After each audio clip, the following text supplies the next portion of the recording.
How do you build an impactful story for your business presentation? Well, there are certain ingredients that you can add to get just the right flavor. In this episode, I will share 5 such ingredients that will allow you to tell stories that can create a lasting impact.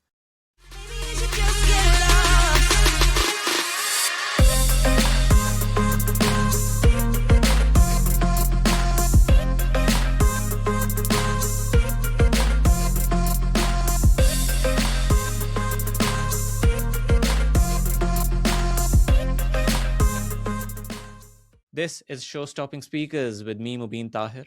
Here I share with you stories and practical tips for becoming a memorable public speaker. So, this happened around 2.5 years ago or so when our son was on the way. Now, my wife and I are sitting among 8 couples, all expecting their first child in the next few weeks. We're here to learn about what to expect as new parents and also to build a social support network. Now, the session starts with a warm up exercise. The instructor asks everyone to share something, a highlight from the last week. And a few people share their updates, and then the instructor's eyes turn to me. Everyone's eyes turn to me. And it's now my turn. So I share the following. And what I said were the following words. I begin. I generally consider myself a very safe driver, but recently I was caught being naughty. Now, at this point, there's a big laugh around the room. I continue and I say, and so last week I did a speed awareness training. Another laugh at this point. And then I continue. And now I hope to be an even safer driver for my family. That's it. Those were my words, bit over. Now, the warm up exercise continues. Other people share their updates. But during one of the breakout sessions, while we're having tea and coffee, one couple approaches us and tells us that they recently experienced something similar. There was a flash of the camera while they were driving, and now they're worried about a speeding fine and so forth. Another couple comes up to us and says that they had to move houses recently because the road that they were living on was so busy and there was so much traffic and there were drivers who were just speeding. And at that point, I make the comment, who are these people who drive so fast, to much amusement of the other couple. But stories build connection in unexpected ways.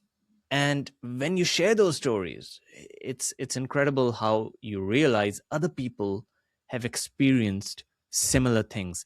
That is how you build connection with others. There are 5 things you can do to make your stories connect and create an impact. Those 5 things are as follows. First and foremost, stories have a personal touch. The best stories are personal. You are a central character in the story.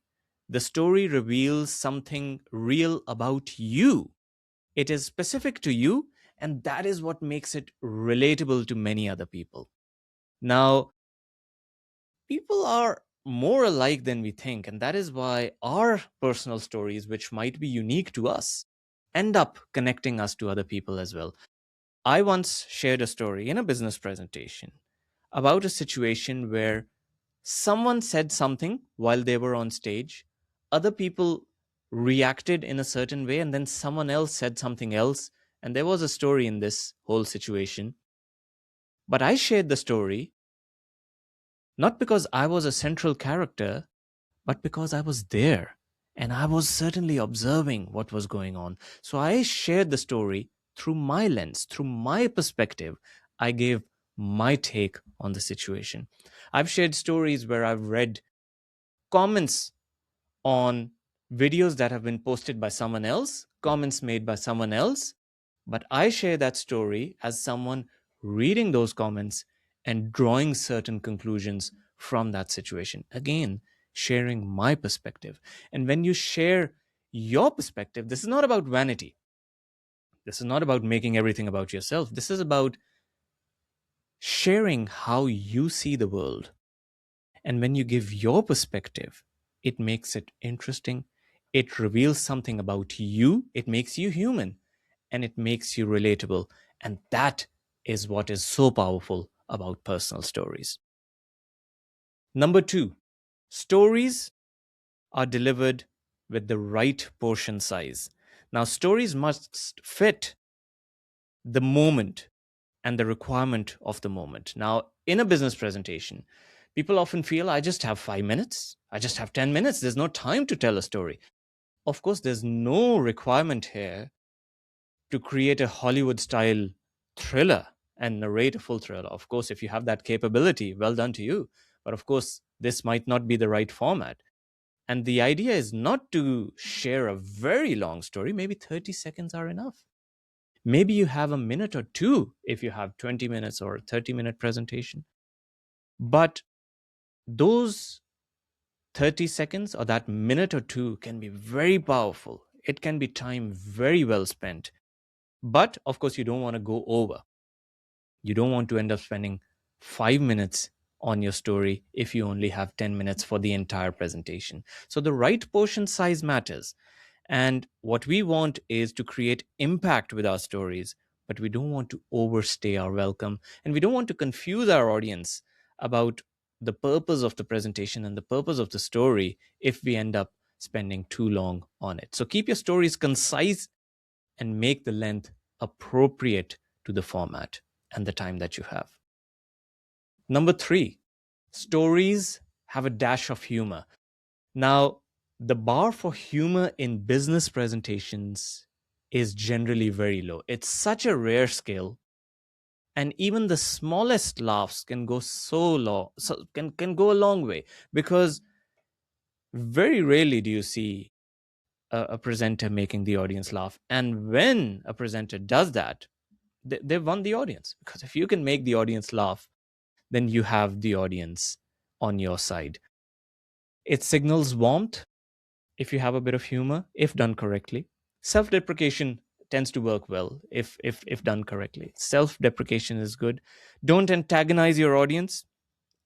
If the team that you support has just played a match against the team that the audience supports or where you are visiting, and you've won, don't make a joke about that, even if you think that's in good spirit, because you don't want to antagonize the audience. You want them on your side. Build a connection. Don't create a rivalry. This is not the time to do that. Allow the story to reveal the humor in the situation. This is the best form of humor. No need for a forced joke. If there is humor in the situation, let that humor come through and let that be your aid. Let the scenario do the work.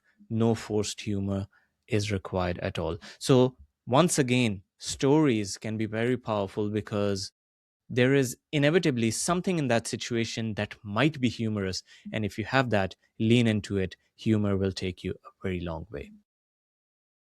Number four, stories have to be relevant. Stories have to be relevant to the situation you are in. Now, the most powerful skill in business presentations, in my view, is the ability to share a story and link it to the main message of your presentation. It's a bit difficult to do, but once you know the approach, it can be done. It can be done. And it's just because we don't have practice with that approach, people find it very hard to share a story in a business presentation, particularly a personal story. But here's the thing, the simplest structure that will allow you to do this is to share a story, draw an insight from that story, and connect that insight to the main message of your business presentation. That's it. Every story has a moral of the story. If there isn't, look for one. Look for the moral of the story. Look for the lesson. Connect that lesson to the message that you want to convey in the presentation. And again, that story can be unrelated, but as long as the lesson can be applied, your story is relevant. And the most powerful stories are those that are personal. Again, because they reveal something about you. They show the audience that you are human. They show the audience that this is an authentic story. It's your story. AI can't write it. No one else can tell it. Only you can do it. And this makes it very powerful. So, yes, personal stories belong in business presentation.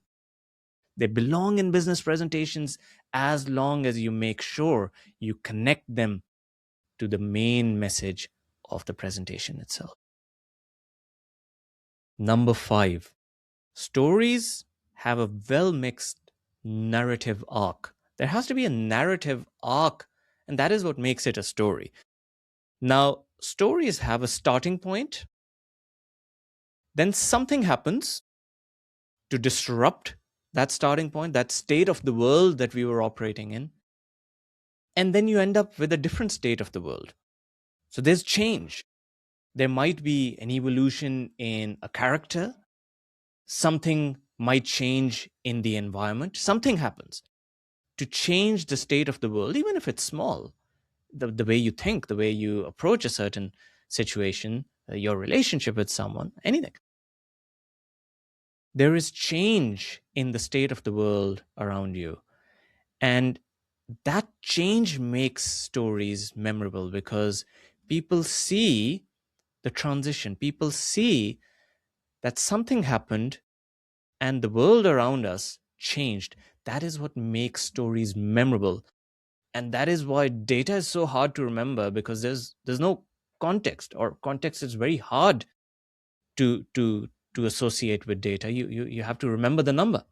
But stories have this narrative arc where you can see what was happening before and what's happening afterwards, and often it creates an emotional reaction to the situation, and that is what people relate to and connect with. So have that narrative arc, and you will see how powerful your stories become. So bringing it back to the story that I shared with the group, my update of the past week had these five ingredients. Even though it was two sentences at most, it was a personal update. I shared something about my week. Of course, in this situation, that was the demand of the situation. But even in business presentations, you can do that. You can share something personal. It has to be short. This update was very short. We were going around the group, so I couldn't end up spending 2 minutes giving an update. I just had to spend a few seconds. And so two sentences, I was done. There was a bit of humor. People were laughing, even though there were no forced jokes. There was self-deprecation. I said that I generally consider myself uh, a safe driver, but last week I was caught being naughty. So I just revealed the situation that I was caught, and people enjoyed the self-deprecation that I was naughty and I was caught, and that was the humor in the situation. It was relevant to the setting. I concluded that I hope to be an even safer driver for my family. Here we are talking about family. We're talking about expected arrivals, the firstborns of all these couples. And we want to look after them, and we want to care for our families. And that was the conclusion I drew. And then there's a clear narrative arc. I said that I had a certain perception of myself. It was challenged, something happened. And then now my mind has changed and my approach has changed. I want to be an even more responsible person and look after my family that way. So add these ingredients to your stories. No matter what the situation, no matter how much time you have, if you mix these ingredients, you will have something very powerful. It will show the audience that you are authentic, what you have is original, and of course, you are human, and how beautiful a thing that is. Thank you for tuning in to Show Stopping Speakers with me, Mobeen Tahir. Subscribe for more stories and practical tips for becoming a memorable public speaker, and share this with someone who might find this useful. And I will see you next time.